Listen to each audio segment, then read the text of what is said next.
மாணவர்கள் அனைவருக்கும் கணியன் குழுமம் சார்பாக இனிய வணக்கம். நம்ம வந்துட்டு வரலாறு பாடப்பகுதி குரூப் 4 மற்றும் குரூப் 2 2A தேர்வு நோக்கில் நம்ம சிலபஸில் இருக்கக்கூடிய பாடப்பகுதிகளை மட்டும் நம்ம வந்து பார்த்துட்டு வர்றோம். அந்த வகையில் பார்த்தோம் அப்படின்னா ஆல்ரெடி நம்ம சிந்து சமவெளி நாகரிகம், குப்தர்கள், அதே மாதிரி மராத்தியர்கள், அதே மாதிரி முகலாய பேரரசு, டெல்லி சுல்தான்கள் அப்படின்னு நம்ம வந்து வரிசையாக வந்து நம்ம வந்து பார்த்துருக்கோம். அந்த வகையில் பார்த்தோம் அப்படின்னா விஜயநகரம் அந்த பகுதி நம்ம பார்த்துட்டோம். அதுக்கடுத்து நம்ம வந்து தென்னிந்திய வரலாறு அப்படின்ற பகுதியில் வந்துட்டு என்ன செஞ்சுருக்கோம், ஆல்ரெடி வந்துட்டு பண்டைய நாகரிகங்கள், பண்டைய நகரங்கள், பண்டைய தமிழகம் அப்படின்னு சொல்லி 2 டாபிக் வந்து பார்த்துருக்கோம். சரிங்களா? அந்த வகையில் பார்த்தோம்னா இன்றைக்கி 6வது தேர்ட் டேர்மில் இருக்கக்கூடிய தென்னிந்திய அரசுகள் அப்படின்ற டாபிக் தான். சரிங்களா? இது முழுக்க இந்த தென்னிந்திய அரசுகள் கீழே டாபிக் கீழே வருது. இந்த பாடப்பகுதியில் நம்ம யாரை பற்றி முழுசாக பார்க்க போகிறோம் அப்படின்னா முழுக்க பல்லவ அரசர்களை பற்றி தான் பார்க்க போகிறோம். இந்த பல்லவ அரசர்களை பார்த்தோம் அப்படின்னா தென்னிந்திய வரலாறு அப்படின்னு சொல்லி பார்த்தோம் அப்படின்னா சேர சோழ பாண்டியர்கள், அதுக்கடுத்து ஒரு முக்கியமான பகுதி பல்லவர்கள் தான். 7ஆம் நூற்றாண்டு பகுதியில் பார்த்தோம் அப்படின்னா இந்த பல்லவர்கள் சேர சோழர்களை வந்து தனக்கு கீழ் கட்டுப்பாட்டில் வச்சுக்கிட்டு இருக்காங்க. அது மட்டும் இல்லாமல் சாளுக்கியர்களும் இவங்களுடைய கட்டுப்பாட்டின் கீழ் தான் வந்து இருந்திருக்காங்க. சரிங்களாப்பா? நம்மளுடைய மௌரியர்களுடைய வீழ்ச்சிக்கு பின்னாடி 7ஆம் நூற்றாண்டில் ஸ்டார்டிங் பகுதியில் என்ன செஞ்சுருக்காங்க அப்படின்னா வடக்கே ஹர்ஷருடைய ஆட்சி ஒரு தூரத்தை வெகு தொலைவில் இருந்த தென்பகுதியில் காஞ்சிபுரத்தை தலைமையாக கொண்டு ஆண்டவர்கள் தான் யார் அப்படின்னா நம்மளுடைய பல்லவ ஆட்சியர்கள். சரிங்களா? முன்னாடியே சொன்ன மாதிரி சோழர்கள், பாண்டியர்கள் இந்த அரச பகுதிகளையும் சேர்ந்து தனது கட்டுப்பாட்டின் உள்ளடக்கியதாக தான் இந்த நம்முடைய பல்லவ அரசர்களுடைய ஆட்சி பகுதி வந்து இருந்திருக்கு. அதே மாதிரி சாளுக்கியர்கள் அதுக்கு பின்னாடி ராஷ்டிரகூடர்களும் அவங்க என்ன செஞ்சிட்டாங்க, அவங்களையும் வந்துட்டு வெற்றி கொண்டிருக்காங்க. இவங்க சாளுக்கியர்கள் மற்றும் ராஷ்டிரகூடர்கள் 2 பேர்த்தையுமே அடித்து புறம் தள்ளுறாங்க அப்படின்ற செய்தியும் நம்ம இங்கே வந்து பார்க்குறோம். சரிங்களா?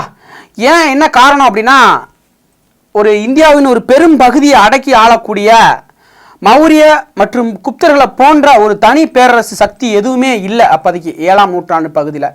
அதனால தான் பல்லவர்களுடைய அந்த ஆட்சியானது மிகவும் ஒரு சிறப்பானதாக வந்து இருந்திருக்கு அப்படின்னு சொல்கிறாங்க. பல்லவ அரசர்கள் வந்து பார்த்தோம் அப்படின்னா பல்லவ அரசருடைய ஃபஸ்ட்டு எல்லை பகுதிகளை வந்து பார்த்துருவோம். சரிங்களா? தென்னிந்தியாவில் பல்லவ அரசர்கள் இந்த பகுதி தான். பிஜப்பூர்லேருந்து சரிங்களா அப்படியே வந்து பார்த்தோம்னா இந்த பகுதி தான் பல்லவர்களுடைய ஆட்சிக்கு உட்பட்ட பகுதியாக இருந்திருக்கு. சரிங்களா? எங்கள் தலைநகரம் எங்கப்பா? காஞ்சிபுரத்தை தலைநகரமாக கொண்டு தான் நம்மளுடைய பல்லவர்களுடைய ஆட்சி பகுதி வந்து இருந்திருக்கு அப்படின்னு சொல்கிறாங்க. தென்கிழக்கு கடற்கரை பகுதியில் இருக்கக்கூடிய இந்த காஞ்சிபுரம் அதன் வளம் நிறைந்த வேளாண்மை பகுதியாக வந்து யார் ஆண்டிருக்காங்க அப்படின்னா நம்மளுடைய பல்லவர்கள் வந்து ஆட்சி செஞ்சுருக்காங்க. அதே மாதிரி சீன மற்றும் ரோமாபுரி வணிகர்கள் காஞ்சிபுரத்தை நன்கு அறிஞ்சிருந்தாங்க அப்படின்ற செய்தியும் இந்த இடத்துல வந்து நம்ம பார்க்குறோம். சரிங்களா? அதே மாதிரி காஞ்சிபுரம் கல்வி கரையில்லாத காஞ்சி அப்படின்னு சொன்னது யாருப்பா? காளிதாசர். காஞ்சிபுரம் சிறப்பான நகரங்களில் நம்ம வந்து ஆல்ரெடி பார்த்துட்டோம். சரிங்களா? கல்வியில் சிறந்தது காஞ்சி அப்படின்னு சொல்லுவோம். கல்வி கரையில்லாத காஞ்சி அப்படின்றோம் சிறப்புப்படுது. ஏரிகள் நிறைந்த ஏரிகளின் மாவட்டமாக காஞ்சிபுரம் வந்து பார்க்கப்படுகிறது அப்படின்னு சொல்லி பார்த்துட்டோம். சரிங்களா? அதே வந்து பார்த்தோம் அப்படின்னா 7ஆம் மற்றும் 8ஆம் நூற்றாண்டில் முழுவதும் பல்லவர்களுடைய ஆட்சி விரிவடைஞ்சிருக்கு அப்படின்னு சொல்கிறாங்க. அதே மாதிரி தொண்டை மண்டலம் தான் பல்லவர்களுடைய மையப்பகுதியாக வந்து இருந்திருக்கு. இந்த பெரிய ஒரு அரசியல் பிராந்தியம் வந்துட்டு தமிழ்நாட்டின் வடக்கு பகுதி. சரிங்களா? வடக்கு பகுதி ப்ளஸ் அந்த ஆந்திரா. சரிங்களா? அதான் சொல்கிறாங்க. இந்த பாருங்கள், வடக்கு பகுதி ப்ளஸ் ஆந்திரா. சரிங்களா? இந்த பகுதியை கொண்டது தான் நம்மளுடைய பல்லவருடைய ஆட்சி பகுதியாக வந்து இருந்திருக்கு. இதுக்கான கல்வெட்டுகள் மண்டகப்பட்டு குகை கல்வெட்டு பல்லவருடைய ஆட்சிக்கான சான்றுகள் மண்டகப்பட்டு. 2ஆம் புலிகேசியருடைய ஐகோல் கல்வெட்டு பல்லவருடைய ஆட்சி சொல்லக்கூடிய ஒரு முக்கியமான கல்வெட்டு, ஐகோல் கல்வெட்டு. அதேமாதிரி செப்பேடுகள் பார்த்தோம் அப்படின்னா காசக்குடி செப்பேடு பல்லவருடைய ஆட்சிக்கு முக்கியமானதாக இருக்குது. அதேமாதிரி மத்தவிலாச பிரகடனம், அவந்தி சுந்தரி கதை, கலிங்கத்து பிரணி, பெரிய புராணம், நந்தி கலம்பகம் இது எல்லாமே பல்லவர்கள் அந்த 7ஆம் 8ஆம் நூற்றாண்டில் இயற்றப்பட்ட நூட்கள். அதேமாதிரி யுவான் சுவாங்கோடைய குறிப்பு வந்து நம்மளுடைய பல்லவர்களை பற்றி சொல்லக்கூடிய ஒரு இதாக தான் இருக்குது. சரிங்களா? அடுத்து ஒரு முக்கியமானது பார்த்தோம் அப்படின்னா பல்லவ வம்சாவளி. இதனுடைய முக்கியமான அரசர்கள் யார் வர்றாங்கன்னு பாருங்கள். தொடக்க கால பல்லவர்கள் அரசர் வந்து சாதவாகனர் அப்படின்றவங்களுக்கு கீழே ஒரு சிற்று அரசர்களாக தான் இருந்திருக்காங்க. வாகனர்கள் அவர்களுக்கு கீழே ஒரு சிற்றரசர்களாக இருந்திருக்காங்க. நம்மளுடைய இரண்டாம் சிம்ம விஷ்ணுடைய மகனான இரண்டாம் சிம்மவர்மனுடைய மகன் தான் யார் அப்படின்னா சிம்ம விஷ்ணு. அவர் வந்து 1550 களப்பிரர்களை அழித்து ஒரு வலுவான ஒரு பல்லவ அரசை வந்து உருவாக்கியிருக்கிறாரு. சோழர்கள் பிளஸ் பாண்டியர்கள் உள்பட்ட பல தென்னக அரசர்களையும் யாரு நம்மளுடைய இரண்டாம் சிம்மவர்மனுடைய மகனாக இருந்த சிம்ம விஷ்ணு அவர்கள் வந்து தோற்கடிச்சிருக்கிறாரு. சரிங்களா? சிம்மவர்மனுடைய மகன் சிம்ம விஷ்ணு 550 கிபி 1550 வாக்கில் களப்பிரர்களை வந்து அழிச்சிட்டு அதாவது தமிழகத்தில் ஒரு பல்லவ அரசிற்கான ஒரு வலிமையான ஒரு பல்லவ அரசை வந்து உருவாக்கியிருக்கிறாரு. அது மட்டும் இல்லாமல் தென்னிந்தியாவில் இருந்த சோழர்கள் பிளஸ் பாண்டியர்களையும் என்ன செஞ்சிருக்காரு, பல போர்களை வந்து வெற்றி கொண்டிருக்காரு அப்படின்ற செய்தியும் நம்ம வந்து பார்க்குறோம். அதே மாதிரி அவருடைய மகன் முதலாம் மகேந்திரவர்மன் மிக திறமை வாய்ந்த ஒரு அரசராக பார்க்கப்படுகிறார். சரிங்களா? இது வந்து பல்லவ அரசர்கள் மிகவும் திறமை வாய்ந்தவர் யாருன்னு கேட்டால் யாருப்பா மிக திறமை வாய்ந்த அரசராக முதலாம் மகேந்திரவர்மன் இருக்காரு. அவருக்கு அடுத்து ஆட்சி வர்றவர் யார் அப்படின்னா முதலாம் நரசிம்மவர்மன். சரிங்களா? முதலாம் நரசிம்மவர்மன், அதுக்கடுத்து இரண்டாம் நரசிம்மவர்மன் அதாவது ராஜசிம்மன், இரண்டாம் நந்திவர்மன் ஆகியோர் ஏனைய முக்கிய அரசர்களாக பார்க்கப்படுகிறாரு. கடைசி அரசர் யார்? பல்லவ அரசர் கடைசி அரசர் அபராஜிதன். யாருப்பா? அபராஜிதன் தான் கடைசி பல்லவ அரசராக வந்து இருக்கிறாரு. சரிங்களா? முதல்ல வந்துட்டு ராஜசிம்மவர்மனுடைய மகனாக இருக்கக்கூடிய ராஜசிம்மன் வராரு. அதுக்கடுத்து முதலாம் மகேந்திரவர்மன் வராரு. முதலாம் மகேந்திரவர்மனுக்கு பின்னாடி யார் வராங்க? அவருக்கு பின்னாடி வந்துட்டு முதலாம் நரசிம்மவர்மன் வராரு. முதலாம் நரசிம்மவர்மனுக்கு பின்னாடி இரண்டாம் நரசிம்மவர்மன் வராரு. அதுக்கடுத்து ராஜசிம்மன், இரண்டாம் நந்திவர்மன் அப்படின்னு சொல்லிட்டு நிறைய வரிசையா வந்து வர்றாங்க. இந்த வகையில் பார்த்தோம் அப்படின்னா பல்லவ அரசருடைய கடைசி அரசராக யார் இருக்காங்க? அபராஜிதன் வந்து இருக்கிறாரு. சரிங்களாப்பா? அதுக்கடுத்து பாருங்க, முதலாம் நரசிம்மவர்மனுடைய படைத்தளபதி யார் அப்படின்னா நம்மளுடைய பரஞ்சோதி முனிவர். இவர் வந்துட்டு என்னப்பா 63 நாயன்மார்களில் ஒருவராக அறியப்படுகிறார். சிறு தொண்டர் என்று அழைக்கப்படுவர் யார் அப்படின்னா ரொம்ப ரொம்ப முக்கியமான ஒரு பாக்ஸ்பா. சரிங்களா? சிறு தொண்டர் என்று அழைக்கப்படுவர் வந்து பரஞ்சோதி முனிவர். இந்த பரஞ்சோதி முனிவர்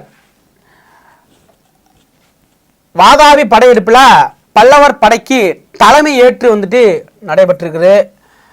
அதன் வெற்றிக்கு பின்னாடி மனமாற்றமற்ற இவர் சிவபக்தராக வந்து என்ன செஞ்சிருக்காரு, மாறினார் என்ற செய்தியை சொல்றது எது அப்படின்னா நம்மளுடைய பெரிய புராணம் தான். சரிங்களா? பெரிய புராணத்தை எழுதுனது யாருப்பா? சேக்கிழார் பெருமான் அருளியது பெரிய புராணம்.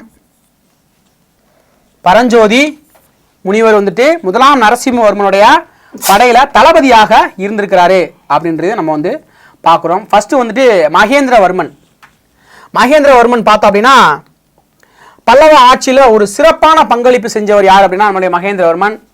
கிபி 600லேருந்து 630 வரைக்கும் ஆட்சியை வந்து செஞ்சிருக்கிறாரு. தொடக்க காலத்தில் ஃபர்ஸ்ட் வந்து அவர் சமண மதத்தை தான் வந்து ஃபாலோ பண்ணுறாரு. அதுக்கு பின்னாடி சைவ மதத்துக்கு வந்து மாறுறாரு. இவர் வந்துட்டு யார் வந்து மாற்றுறாங்க அப்படின்னா சைவத்துறவியாக இருந்த அப்பர், திருநாவுக்கரசர் என்று அழைக்கப்பட்ட அப்பர், நாவுக்கு அரசர், சரிங்களா, வாகீசர் என்று அழைக்கப்பட்ட இவர் தான் என்ன செய்யறாரு, சமண சமயத்திலிருந்து சைவ சமயத்துக்கு வந்து மாற்றுறாரு. மகேந்திரவர்மன் நல்லா பாருங்க, மகேந்திரவர்மன் பல்லவ ஆட்சியில் மிக சிறப்பான ஒரு பங்களிப்பு செஞ்சவர். 600லேருந்து 630 சைவ மதம் மாறுறாரு. எந்த மதத்திலிருந்து? சமண மதத்திலிருந்து சைவ மதத்துக்கு வந்து மாறுறாரு. யார் மாத்துறாங்க அப்படின்னா திருநாவுக்கு அரசர். சரிங்களா? அப்பர் என்று அழைக்கப்பட்ட திருநாவுக்கரசர். சரிங்களா? அப்பர், வாகீசர் அப்படின்னு சொல்லுவாங்க. சரிங்களா? அதே மாதிரி பார்த்தோம் அப்படின்னா இவர் நம்மளுடைய மகேந்திரவர்மன் கலை மற்றும் கட்டக்கலையிலும் மிக ஒரு சிறப்பான ஒரு நபராக வந்து இருந்திருக்கிறாரு. அதில் வந்து பார்த்தோம் அப்படின்னா திராவிட கட்டடக்கலைக்கு ஒரு புதிய பாணியை வந்து அறிமுகம் செஞ்சிருக்கிறாரு. திராவிட கட்டடக்கலைக்கு ஒரு புதிய பாணியை வந்து அறிமுகம் செஞ்சிருக்காரு.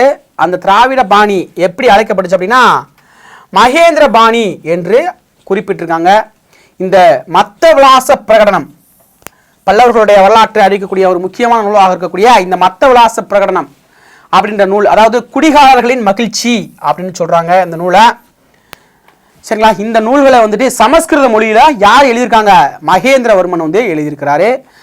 மகேந்திரா இந்த திராவிட கட்டடக்கலை பாணிக்கு ஒரு புதிய பாணியை வந்து ஒரு அறிமுகம் செஞ்சிருக்காரு. அந்த பாணி எப்படி அழைக்கப்படுறது? மகேந்திர பாணி என்று அழைக்கப்படுகிறது. இந்த மத்தவிலாச பிரகடனம் என்று சொல்லக்கூடிய ஒரு நாடக நூலை இது நாடக நூலை வந்துட்டு சமஸ்கிருத மொழியில் வந்து எழுதியிருக்காரு. இந்த நாடகம் வந்து பார்த்தா அப்படின்னா பௌத்த மதத்தை வந்து இழிவுபடுத்தும் மதமாக இருக்குது. பௌத்த மதத்தை இழிவுபடுத்தும் விதமாக இருக்கு. சரிங்களா? அதே மாதிரி மகேந்திரவர்மனுடைய ஆட்சி காலத்தில் வாதாபி தலைநகரமாக கொண்டிருக்கக்கூடிய மேலை சாளுக்கிய அரசன் 2ஆம் புலிகேசியை தொடர்ந்து போர்கள் வந்து மேற்கொண்டிருக்கிறாரு. யாரு? மகேந்திரவர்மன். சரிங்களா? இப்போரில் வந்து பார்த்தோம்னா 2ஆம் புலிகேசி என்ன செஞ்சிருப்பாரு? மகேந்திரவர்மனை ஜெயிச்சிருப்பாரு. மகேந்திரவர்மனை வெற்றி கொண்டு நாட்டின் வடக்கு பகுதியாக இருக்கக்கூடிய வெங்கியை வந்து கைப்பற்றாரு. யாருப்பா? மகேந்திரவர்மனை 2ஆம் புலிகேசி தோற்கடிக்கிறாரு. 2ஆம் புலிகேசி வெற்றி அடைந்து வெங்கியை வந்து கைப்பற்றாரு. அவருடைய மகன் 1ஆம் நரசிம்மவர்மன் எப்போ வராரு? 1630 வந்து ஆட்சி பொறுப்பு இருக்கிறாரு. தனது தந்தை மகேந்திரவர்மனை வெற்றி கொண்ட 2ஆம் புலிகேசிய 1ஆம் நரசிம்மவர்மன் வந்துட்டு பழிவாங்கும் விளமாக என்ன செய்றாரு? சாளுக்கியரின் தலைநகராக இருக்கக்கூடிய வாதாபியை வந்து கைப்பற்றாரு. வாதாபியை கைப்பற்றி தனது தந்தை யாரு? மகேந்திரவர்மன். மகன் யாரு? 1ஆம் நரசிம்மவர்மன். நரசிம்மவர்மன் தனது தந்தையை தோற்கடித்த 2ஆம் புலிகேசிய வெற்றி கொள்றாரு. நரசிம்மவர்மன் வெற்றி பெறாரு. வாதாபியை என்ன செய்றாரு? தன்னகத்தை கொண்டு வாதாபியை வந்து தீக்கு இரையாக்கி என்ன செய்றாரு? 2ஆம் புலிகேசியும் கொண்டுடுறாரு. அதனாலதான் நம்மளுடைய 1ஆம் நரசிம்மவர்மனை வாதாபி கொண்டான் அப்படின்ற ஒரு சிறப்பு பெயரால வந்து அழைக்கப்படுறாங்க. மகேந்திரவர்மன் வந்தாரு, 1ஆம் நரசிம்மவர்மன் வந்தாரு, அதுக்கடுத்து 2ஆம் நரசிம்மவர்மன் வராரு. 695 டு 72 வருடங்கள்லாம் நீங்க ஏன் வைக்க வேணாம். மேக்சிமம் இதில் வந்து கேட்க மாட்டாங்க. ஏறத்தாழம் தான் கொடுத்துருக்காங்க, அக்யூரேட்டா கிடையாது. சரிங்களா? இந்த 2ஆம் நரசிம்மவர்மன் எப்படி அழைக்கப்படுறாரு? ராஜசிம்மன் அப்படின்ற ஒரு மாபெரும் ஒரு வீரராக இருக்கிறாரு. இவர் வந்து பார்த்தா அப்படின்னா சீன அரசுக்கு ஒரு தூதுக்குழுவை வந்து அனுப்புறாரு. சீன நாட்டில் இருக்கக்கூடிய சீன நாட்டுங்களை என்ன செய்றாங்க? அந்த தூதுக்குழுக்களை வந்து வரவேற்கிறாங்க. அதே மாதிரி இவர்களை வந்து பார்த்தா அப்படின்னா இவருடைய ஆட்சி செய்யும் பொழுது அரசியல் பிரச்சனைகள் வந்து அந்த அளவுக்கு இல்லை. யாரு? 2ஆம் நரசிம்மவர்மன் அவருடைய ஆட்சி காலத்தில் வந்துட்டு அரசியல் பிரச்சனைகள் வந்து ரொம்ப இல்லை. ராஜசிம்மன் என்று அழைக்கப்பட்ட 2ஆம் நரசிம்மன் அவர் தான் என்ன செஞ்சாரு? நிறையா கோயில்கள் வந்து கட்டுறதுல வந்துட்டு கவனம் வந்து செலுத்தியிருக்கிறாரு. இந்த காஞ்சிபுரம் கைலாசநாதரை கட்டினது யாரு அப்படின்னா நம்மளுடைய ராஜசிம்மன் என்று அழைக்கப்பட்ட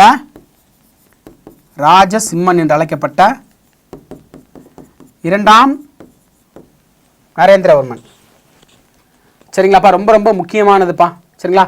1ஆம் நரசிம்மவர்மன் என்று அழைக்கப்பட்ட ராஜசிம்மன் தான் கைலாசநாதர் கோயிலை வந்து கட்டியிருக்கிறாரு. சரிங்களாப்பா? சிம்ம விஷ்ணு அவருக்கான பட்டம் என்ன அப்படின்னா அவனி சிம்மர் அப்படின்ற பட்டம். அதே மாதிரி 1ஆம் நரசிம்மவர்மன் முன்னாடியே சொன்னேன் 1ஆம் நரசிம்மவர்மன் வாதாபி கொண்டான் என்று அழைக்கப்பட்டாரு. அதே மாதிரி மாமல்லன் என்றும் அழைக்கப்பட்டவர் யாருன்னா 1ஆம் நரசிம்மவர்மன் தான். சரிங்களா? சிம்ம விஷ்ணு அவனி சிம்மர் தான். சிம்ம விஷ்ணு எப்படி அழைக்கப்பட்டாரு? அவனி சிம்மர் என்று அழைக்கப்பட்டார். 1ஆம் நரசிம்மவர்மன் எப்படி அழைக்கப்பட்டாரு? பாருங்க, 1ஆம் நரசிம்மவர்மன் வந்து ரொம்ப நிறைய பட்டப்பெயர்கள் வந்து இருக்கு. நல்லா தெளிவாக வந்து பாருங்க. சங்கீரண ஜதி, மத்த விலாசன். ஏன்பா மத்த விலாசன் சொல்றான்? 1ஆம் மகேந்திரவர்மன் தான் மத்தவிலாச சபை என்று சொல்லக்கூடிய நூலை வந்து எழுதியிருப்பாரு. என்ன நூல்பா? வைணவர்கள், அதாவது சைவத்தை வந்துட்டு இழிவுபடுத்தக்கூடிய ஒரு நூலாக வந்து இருக்குது. அதே மாதிரி குணபாரன், சித்திரக்கார பொலி, விசித்திர சித்தன் அப்படின்னு யாரை சொல்றாங்க? 1ஆம் மகேந்திரவர்மன் சொல்றாங்க. 1ஆம் மகேந்திரவர்மனுடைய மகன் தான் யாரு? 1ஆம் நரசிம்மவர்மன். 1ஆம் மகேந்திரவர்மனை வெற்றி கொண்டவர் யாரு? 2ஆம் புலிகேசி. 2ஆம் புலிகேசிக்கும் 1ஆம் மகேந்திரவர்மனுக்கு ஃபைட் வரும். இங்க 2ஆம் புலிகேசி வந்து வெற்றி அடைகிறாரு. வெற்றி கொண்ட 1ஆம் நரசிம்மவர்மன் தனது தந்தை தோற்கடிச்ச 2ஆம் புலிகேசி என்ன செய்யறாரு? தோற்கடிக்கிறாரு. நரசிம்மவர்மன் வெற்றி பெறாரு. வாதாபியை தீக்கு இரையாக்குறாரு. அதனால வாதாபி கொண்டான் அப்படின்ற பேர் வந்து வருது. இவருடைய மகன் 2ஆம் நரசிம்மவர்மன் வராரு. 2ஆம் நரசிம்மவர்மன் என்ன செய்யறாரு? காஞ்சியில் இருக்கக்கூடிய கைலாசநாதர் கோயிலை வந்து கட்டுறாரு. சரிங்களாப்பா? அடுத்து பாருங்க, கட்டடக்கலைக்கு பல்லவர்களுடைய பங்களிப்பு எந்த மாதிரி இருந்துச்சு அப்படின்னு சொல்லி பாருங்க. இப்பதான் பார்த்தோம் கட்டடக்கலைன்னு சொன்னோன்னேவும் காஞ்சி கைலாசநாதரை வந்துட்டு 2ஆம் நரசிம்மவர்மன் வந்து கட்டினாரு அப்படின்னு சொல்லி இப்பதான் பார்த்தோம். அதுக்கடுத்து பார்த்தோம் அப்படின்னா பல்லவர்கள் காலம் இந்த கட்டடக்கலைக்கு மிகவும் ஒரு சிறப்பான ஒரு பெயர் பெற்ற ஒரு வருடமாக தான் காலமாக தான் இந்த பல்லவர்களுடைய காலம் வந்து இருந்திருக்கு. அதே மாதிரி பார்த்தோம் அப்படின்னா இந்த மாமல்லபுரத்தில் இருக்கக்கூடிய ஒற்றை கருங்கல்லால் செதுக்கி செய்யப்பட்ட கடற்கரை கோயில், சரிங்களா, மாமல்லபுரம் கடற்கரை கோயில், அதே மாதிரி ஏனைய கோயில்களும் அதே மாதிரி பாருங்க 7ஆம் நூற்றாண்டில் இருக்கக்கூடிய அந்த வராகர் குகை பல்லவ கடற்கரைக்கு ஒரு ஈடு இணையற்ற ஒரு அழகாக ஒரு எடுத்துக்காட்டுகளாக இருக்கு அப்படின்னு சொல்றாங்க. அதே மாதிரி 1984ஆம் ஆண்டு யுனெஸ்கோ உலக பாரம்பரிய சின்னமாக அறிவிக்கப்பட்டது எது அப்படின்னா மாமல்லபுரம் கடற்கரை கோயில். மாமல்லபுரம் இந்த கோயில் தான் 1984 அறிவிக்கப்பட்டிருக்குது. சரிங்களாப்பா. அதே மாதிரி கடற்கரை பாருங்க, பாறை குடவரை கோயில் மகேந்திரவர்மன் பாணி, சரிங்களா, மகேந்திர புதிய வந்துட்டு அந்த திராவிட பாணியில் வந்து மகேந்திரவர்மன் பாணி என்று புதுசாக ஒரு பாணியை வந்துட்டு பாறை கல்வெட்டு குறை வந்து இருந்துச்சு. ஒற்றைக்கல் ரதங்களுக்கான சிற்ப மண்டபங்கள் வந்து மாமல்லன் பாணி அப்படின்னு சொன்னாங்க. கட்டுமான கோயில்கள் நம்மளுடைய ராஜசிம்மன் பாணி, நந்திவர்மன் பாணி அப்படின்னு சொன்னாங்க. சரிங்களா, மகேந்திரவர்மனுடைய பாணி இப்போ தான் சொன்னேன். மகேந்திரவர்மன் பாணியில் அமைக்கப்பட்ட நினைவு சின்னங்கள் மண்டகப்பட்டு, அதே மாதிரி இந்த மாமண்டூர், மகேந்திரவாடி, அதே மாதிரி தலவானூர், திருச்சிராப்பள்ளி, அது திருச்சி தான், வல்லம், திருக்கழுங்குன்றம், சியாமங்கலம் ஆகிய இடங்களில் இருக்கக்கூடிய குகை கோயில்கள் எல்லாமே நம்மளுடைய மகேந்திரவர்மனுடைய பாணி, மகேந்திரவர்மன் பாணிக்கு சிறந்த எடுத்துக்காட்டுகளாக வந்து இருக்குது. சரிங்களா, இது மண்டகப்பட்டு இந்த தான். சரிங்களா, தமிழ்நாட்டில் இவ்வளோ சிறப்பான இடங்கள்லாம் இருக்குது. ஃப்ரீயாக இருக்கும்போது போய் வாங்க. மாமல்லன் பாணி, மாமல்லன் யாருப்பா? மகேந்திரவர்மன் தான் மாமல்லன் அப்படின்னு சொல்கிறாங்க. மாமல்லன் பாணின்னு ஏன் சொல்கிறாங்க அப்படின்னா மாமல்லபுரத்தில் இருக்கக்கூடிய இந்த பஞ்சபாண்டவர் ரதங்கள், ஒற்றைக்கல் 5 ரதங்கள் பார்த்தோம் அப்படின்னா 5 வகையான கோயில் கட்டளப்பாணிகள் வந்து இருக்கும். இது வந்து பார்த்தோம்னா ஒற்றைக்கல் ரதம் ரொம்ப சிறப்பாக இருக்கும். இந்த பாருங்கள், ரொம்ப அழகாக இருக்கும். இது எல்லாமே ஒரே பாறையால் செதுக்கி செய்யப்பட்ட ஒற்றைக்கல் ரதம். 5 ஒற்றைக்கல் ரதம் வந்துட்டு 5 ரதங்கள் வந்துட்டு 5 வகையான கோயில் கட்டளப்பணிகளை வந்து உணர்த்துது அப்படின்னு சொல்கிறாங்க. ஒவ்வொரு ரதமும் ஒவ்வொரு தனிக்கல்லிருந்து செதுக்கப்பட்டிருக்கு. எனவே அவை ஒற்றைக்கல் ரதங்கள் அப்படின்னு அழைக்கப்படுறது அப்படின்னு சொல்கிறாங்க. அதே மாதிரி பாருங்க, மகிஷாசுர மர்தினி மண்டபம் 1, திருமூர்த்தி மண்டபம் 2, வராகர் மண்டபம் 3 ஆகியவை அவர் கட்டி இருக்கக்கூடிய பிரபலமான மண்டபங்களாகவும் இருக்கு அப்படின்னு வந்து சொல்றாங்க. சரிங்களா, ரொம்ப ரொம்ப முக்கியமான. அடுத்து பார்த்தோம் அப்படின்னா மாமல்லன் கடற்பாணியில மிகவும் முக்கியமானது எது அப்படின்னா நம்மளுடைய மாமல்லபுரம் கடற்கரை கோயில் தான். பெரிய பாறையில வந்து என்ன செஞ்சிருக்காங்க அப்படின்னா அந்த சுவத்துல பேன் பார்க்குற குரங்கு, அதே மாதிரி பெரிய வடிவிலான யானை, தவம் இருக்கக்கூடிய பூனை ஆகிய நுண்ணிய சிற்பங்களை வந்து மிகவும் அழகாக வந்து வடிவச்சிருக்காங்க, செதுக்கியிருக்காங்க அப்படின்னு வந்து சொல்கிறாங்க. சிவபெருமான் தலையிலிருந்து அருவி கொட்டுறது மாதிரி இருக்குமாமா. அருவி கொட்டுற மாதிரி அந்த கங்கை நதியும் அர்ஜுன தபசு, என்னப்பா அர்ஜுன தபசு? இந்த மலை வேண்டி செல்லக்கூடிய அந்த இதுதான் அர்ஜுன தபசு அப்படின்னு சொல்கிறாங்க. இது எல்லாமே குறிப்பிடத்தக்க ஒரு சிற்ப வேலைப்பாடுகளை கொண்டதாக வந்து இருக்குது அப்படின்னு வந்து சொல்கிறாங்க. அதே மாதிரி பார்த்தோம் அப்படின்னா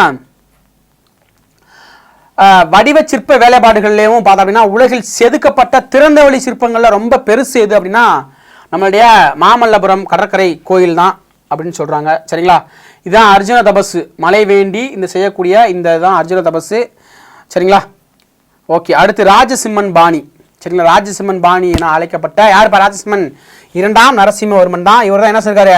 காஞ்சி கைலாசநாதர் கோயிலை வந்து கட்டியிருக்கிறாரு. காஞ்சி கைலாசநாதர் கோயில் பாணி வந்து யாருடைய பாணி? ராஜசிம்மன் பாணி அல்லது 2ஆம் நரசிம்மவர்மனுடைய பாணி அப்படின்னு சொல்றாங்க. இந்த கோயில் பார்த்தோம் அப்படின்னா ரொம்பவும் சாஃப்டான மணலால், அந்த மணல் கல்லால் கட்டப்பட்டது அப்படின்னு சொல்றாங்க. அதே மாதிரி காஞ்சி கைலாசநாதர் கோயில் வந்து பார்த்தோம் அப்படின்னா ராஜசிம்மேஸ்வரம் என்று அழைக்கப்படுகிறது. ரொம்ப முக்கியமான ஒரு கேள்விப்பா. காஞ்சி கைலாசநாதர் கோயிலை கட்டினவர் யாருப்பா? ராஜசிம்மன் என்று அழைக்கப்பட்ட 2ஆம் நரசிம்மவர்மன். காஞ்சி கைலாசநாதர் கோயில் நரசிம்மேஸ்வரம் என்றும் அழைக்கப்படுகிறது. நரசிம்மேஸ்வரம் என்றும் அழைக்கப்படுகிறது. சரிங்களா, அதுக்கடி தான் காஞ்சி கைலாசநாதர் கோயில் ரொம்ப பிரபலமான ஒரு கோயில் காஞ்சியில். அடுத்து நந்திவர்மனுடைய பாணி. பல்லவ கோயில் கட்டக்கலையில் இறுதி கட்டம் எது அப்படின்னா நம்மளுடைய நந்திவர்மனுடைய பாணி அப்படின்னு சொல்கிறாங்க. இந்த நந்திவர்மன் பாணியை பார்த்தோம் அப்படின்னா பிற்கால பல்லவர்கள் கட்டுமான கோயில்களில் ஒரு பிரதிநிதித்துவ ரொம்ப ஒரு பிரபலமான ஒன்றா வந்து சொல்கிறாங்க. இதில் வந்து பார்த்தோம்னா காஞ்சிபுரத்தில் இருக்கக்கூடிய வைகுண்ட பெருமாள் கோயிலை வந்து யார் கட்டினாங்க அப்படின்னா நம்மளுடைய நந்திவர்மன் தான் கட்டுறாரு. நந்திவர்மன் பாணி. இந்த காஞ்சிபுரத்தில் இருக்கக்கூடிய வைகுண்ட பெருமாள் கோயில் இதுக்கு ஒரு மிகப்பெரிய ஒரு சான்றாக இருக்குது அப்படின்னு வந்து சொல்கிறாங்க. வைகுண்ட பெருமாள் கோயில். சரிங்களா, அதை வந்து காட்டுறேன் பாருங்கள். வைகுண்ட பெருமாள் கோயில் தான். சரிங்களாப்பா. அடுத்து பார்த்தோம்னா சமூகமும் பண்பாடும் அப்படின்ற ஒரு டைட்டில் தராங்க. சரிங்களா, பாருங்க. பல்லவ அரசர்கள் பௌத்த சமண சமயங்களையும் வேத சமயங்களையும் ஆதரிச்சிருக்காங்க. அதே மாதிரி பார்த்தோம்னா இசை, ஓவியம், இலக்கியம் அப்படின்னு நிறையா இருந்திருக்காங்க. இது எல்லாத்துக்குமே ஆதரவு வந்து தெரிஞ்சிருக்காங்க. சரிங்களா, எக்ஸாம் பாயிண்ட் ஆஃப் வியூவில் பார்த்தோம் அப்படின்னா ஆழ்வார்களும் நாயன்மார்களும், அதாவது வைணவர்களும் சைவனர்களும் ரெண்டுத்தையுமே போதிச்சிருக்காங்க. சரிங்களா, சில பல்லவ அரசர்கள் வந்து ரெண்டு பேரையுமே ஆதரிச்சிருக்காங்க அப்படின்ற செய்தின்னு சொல்கிறாங்க. அதேமாரி அப்பர் மாணிக்க வாசகர் சைவ அடியர்களாகவும், நம்மாழ்வரும் ஆண்டாளும் வைணவ அடியார்களாகவும் என்ன செய்கிறாங்க, விளங்கியிருக்காங்க. பக்தி மார்க்கத்தை போதிப்பதை நோக்கமாக கொண்ட இவ்வியக்கம் சமஸ்கிருதத்தை விடவும் தமிழுக்கு முன்னுரிமை வழங்கியது அப்படின்னு சொல்கிறாங்க. சரிங்களா, எக்ஸாம் பாயிண்ட் ஆஃப் வியூவில் வந்துட்டு அவ்வளோதான். அவங்க வந்துட்டு எல்லாத்தையுமே ஆதரிச்சிருக்காங்க அப்படின்னு சொல்கிறாங்க. அதே மாதிரி காஞ்சியில் ரொம்ப முக்கியமானதுப்பா. சரிங்களா, கேள்வியில் வந்து கேட்கலாம், இந்த பகுதியில் வந்து இடம்பெறும். காஞ்சியில் இருந்த கடிகை மடாலயம் அல்லது கல்வி மையம் அப்படின்னு சொல்கிறாங்க. இந்த கடிகையில் வந்து பார்த்தோம்னா பல்லவர்களுக்கு வந்து பல்லவர் காலத்தில் மிகவும் ஒரு முக்கிய பெற்ற பகுதியாக வந்து இருக்குது மடாலயம். சரிங்களா, கல்வி மையம் அது வந்து. சரிங்களாப்பா, இந்த பகுதியில் வந்து பார்த்தோம்னா வெளிநாடுகளிலிருந்து வரக்கூடிய மாணவர்கள் வந்துட்டு இங்கே வந்து தங்கி இருந்து நிறையா வந்து படித்ததாக வந்து சொல்கிறாங்க. அதே மாதிரி பார்த்தோம் அப்படின்னா நியா பாக்ஷா எனும் நூலை எழுதிய வஸ்த்யாயர் காஞ்சி கடிகையில் ஆசிரியராக வந்து இருந்திருக்கிறாரு. நியாய பாக்ஷா அப்படின்னு நூலை வந்து எழுதுனது யார் அப்படின்னா வத்ஸ்யாயர் அப்படின்ற வந்து எழுதியிருக்காரு. இவர் கடிகையில் வந்து ஆசிரியராக வந்து இருந்திருக்காரு. அதே மாதிரி பார்த்தோம்னா தென்னிந்தியா ஓவியங்கள் குறித்த ஆய்வு ஏடாக இருக்கக்கூடிய இந்த தட்சிண சித்திரம் வந்துட்டு யார் காலத்தில் தொகுக்கப்பட்டது அப்படின்னா முதலாம் மகேந்திரவர்மனுடைய காலத்தில் வந்து தொகுக்கப்பட்டது அப்படின்னு கொடுக்குறாங்க. சரிங்களா, மாபெரும் சமஸ்கிருத அறிஞராக இருக்கக்கூடிய தண்டி வந்து பார்த்தோம் அப்படின்னா முதலாம் நரசிம்மவர்மனுடைய அவையை வந்துட்டு அலங்கரிச்சிருக்கிறாரு. சரிங்களாப்பா. அடுத்து ஒரு சமஸ்கிருத அறிஞராக இருக்கக்கூடிய பாராவி வந்து பார்த்தோம்னா சிம்ம விஷ்ணுடைய காலத்தில் வந்து வாழ்ந்துருக்கிறாரு. சரிங்களா, இதெல்லாம் ஒரு ரொம்ப முக்கியமானது. அவர் என்ன செஞ்சிருக்காருப்பா, கிராதார் ஜீனயம் அப்படின்னு சொல்லக்கூடிய ஒரு வளமொழி காப்பியத்தை வந்து எழுதியிருக்கிறார். யார் எழுதியிருக்காங்க, பாராவி. சரிங்களா, அதே மாதிரி தமிழ் இலக்கியங்கள் வந்து நாயன்மார்கள் ஈற்றப்பட்ட தேவாரம், ஆளுகளால் படைக்கப்பட்ட 4000 திவ்ய பிரபந்தம், இந்த இலக்கியங்களால் வந்துட்டு தமிழ் மொழி வந்து வளர்ச்சி அடைஞ்சி அப்படின்னு வந்து சொல்கிறாங்க.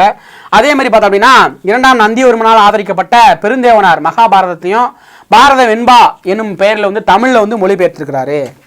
சரிங்களாப்பா, ரொம்ப முக்கியமானது. பல்லவர்கள் கலையை பாருங்க. பல்லவ அரசர்கள் கவின் கலையும் ஆதரிச்சிருக்காங்க. குடும்பியான் மலை, திருமயம் ஆகிய இடங்கள் கோயில்களில் வந்துட்டு காணப்படும் இசை குறித்த கல்வெட்டு இசையில் பல்லவர்கள் ஒன்று கொண்டிருந்த ஆர்வத்தை வந்து வெளிப்படுத்துது அப்படின்னு சொல்கிறாங்க. அதே மாதிரி புகழ்பெற்ற இசை கலைஞராக இருக்கக்கூடிய ருத்ராட்சிரியர் முதலாம் மகேந்திரவர்மன் காலத்தில் வந்து வாழ்ந்தார்.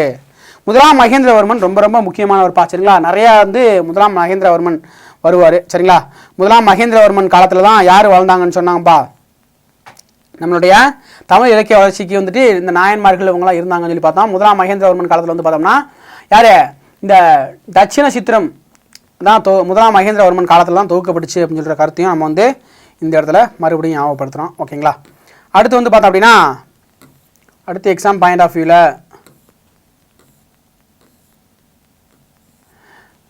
சரிங்களா சாளுக்கியர்கள், இந்த சாளுக்கியர்கள் வந்து பல்லவ அரசர்களுக்கு வந்து கீழ் இருந்தாங்க அப்படின்னு சொல்லி பார்த்தோம். இந்த சாளுக்கியர்கள் பார்த்தோம் அப்படின்னா தென்னிந்தியாவில் மத்தியிலும் மேற்கிலும் மராத்திய நாட்டை உள்ளடக்கிய ஒரு பெரும் பகுதியாக தான் இருந்திருக்காங்க. தலைநகர் வந்து வாதாபி. சரிங்களா, முன்னாடியே சொன்னேன். இந்த சாளுக்கியர்கள் வந்துட்டு இரண்டாம் புலிகேசி அவரை வந்து பார்த்துருப்போம். சரிங்களா, இதை வந்து பார்த்தோம் அப்படின்னா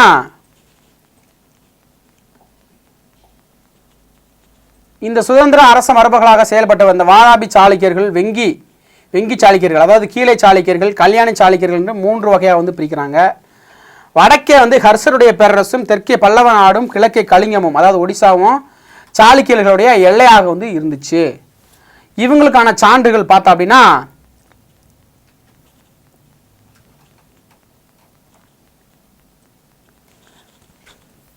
காஞ்சி கைலாசநாதர் கோயில் கல்வெட்டு, பட்டடக்கல் விருபாக்சா கோயில் கல்வெட்டு, இரண்டாம் புலிகேசியுடைய ஐகோல் கல்வெட்டு, அதே மாதிரி மங்களேஸ்வரனுடைய வாதாபி குகை கல்வெட்டு, இது எல்லாமே சாளுக்கியர்களுடைய கல்வெட்டுகளை வந்து சொல்லுது. அதே மாதிரி யுவான் சுவாங் குறிப்புகளுக்கும் நம்ம வந்து சொல்கிறாங்க. சரிங்களா?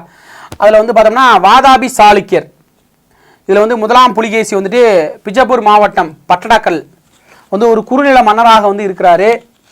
பார்த்தா அப்படின்னா வாதாபி மலைக்கோட்டையை வந்து கைப்பற்றி அதை சுற்றி வந்து மதில் வந்து எழுப்புறாரு. யாருப்பா? முதலாம் புலிகேசி. சரிங்களா? அதுக்கடுத்து என்ன செய்றாரு அப்படின்னா, அதுக்கடுத்து பார்த்தோம் அப்படின்னா அந்த முதலாம் அந்த கிருஷ்ணா துங்கபத்ரா நதிக்கு இடைப்பட்ட பகுதியை வந்துட்டு மேற்கு தொடர்ச்சி மலை பகுதியை வந்து கைப்பற்றாரு. இவருடைய மகன் யார் அப்படின்னா முதலாம் கீர்த்திவர்மன். முதலாம் கீர்த்திவர்மன் என்ன செய்றாரு அப்படின்னா கொங்கண கடற்கரை பகுதியை வந்துட்டு சாளுக்கியர் கட்டுப்பாட்டில் கீழே வந்து கொண்டு வராரு. அதுக்கடுத்து பார்த்தோம்னா இரண்டாம் புலிகேசி. இரண்டாம் புலிகேசி தான் சாளுக்கிய வம்சத்தில் மிகவும் ஒரு சிறப்பான ஒரு அரசராக வந்து பார்க்கப்படுறார். ஏன் அப்படின்னா நம்மளுடைய இரண்டாம் புலிகேசி என்ன செஞ்சாருப்பா பாருங்க, இரண்டாம் புலிகேசி வம்சத்தின் ஒரு வறுமை பிறந்த ஒரு அரசராக வந்து செயல்படுறாரு. பாரசீக அரசர் இரண்டாம் குஸ்ரு இரண்டாம் புலிகேசியின் அவைக்கு தூதுக்குழு ஒன்றை வந்து அனுப்புறாரு. குஜராத், மாலவம் ஆகியவற்றை சில பகுதியில் வந்து கைப்பற்றுவதில் புலிகேசி வந்து வெற்றி பெறாரு. இவர் வந்து வட இந்திய அரசர்களாக இருக்கக்கூடிய ஹர்ஷருக்கு அடிபணியை மறுத்திருக்கிறாரு. இவருடைய ஒப்புதலின்படி தான் என்ன செஞ்சிருக்காங்க, இவருக்கும் இடையிலான யாரா இருக்க ஒப்புக்கொண்டது, அதாவது அடிபணியை மறுத்திருக்காரு. இருவரும் அதாவது 2 பேர், ஹர்ஷரும் இவருக்கும் வந்துட்டு ஒரு உடன்படிக்கை மாதிரி ஒன்று நடந்திருக்கு. என்னன்னு பார்த்தீங்க அப்படின்னா நர்மதை நதி வரை வந்து செய்யப்பட்டது. இந்த ஒப்பந்தம் வந்துட்டு இந்த நர்மதை நதியை தாண்டி வரமாட்டேன் அப்படின்ற மாதிரி வந்து சொல்லியிருக்காங்க. அதே மாதிரி வெங்கி அரசரை கைப்பற்றி, அதாவது நம்மளுடைய இரண்டாம் மகேந்திரவர்மன், முதலாம் மகேந்திரவர்மனை வந்துட்டு இரண்டாம் புலிகேசிக்கும் முதலாம் மகேந்திரவர்மனுக்கும் ஃபைட் வருது. அதில் வந்துட்டு இரண்டாம் புலிகேசி வந்துட்டு என்ன செய்கிறாரு, வெற்றி அடைகிறாரு. அதுக்கடுத்து தனது மகன் முதலாம் நந்தியவர்மன் வந்து என்ன செஞ்சுறாரு, மறுபடியும் நம்மளுடைய இரண்டாம் புலிகேசியை வந்துட்டு வாதாபி என்ற இடத்துல வந்து தோற்கடிக்கிறாரு. அதனால தான் என்ன சொல்கிறோம், வாதாபி கொண்டான் அப்படின்னு சொல்லி நம்மளுடைய இரண்டாம் நரசிம்மவர்மன் வந்து சொல்கிறோம். சரிங்களாப்பா?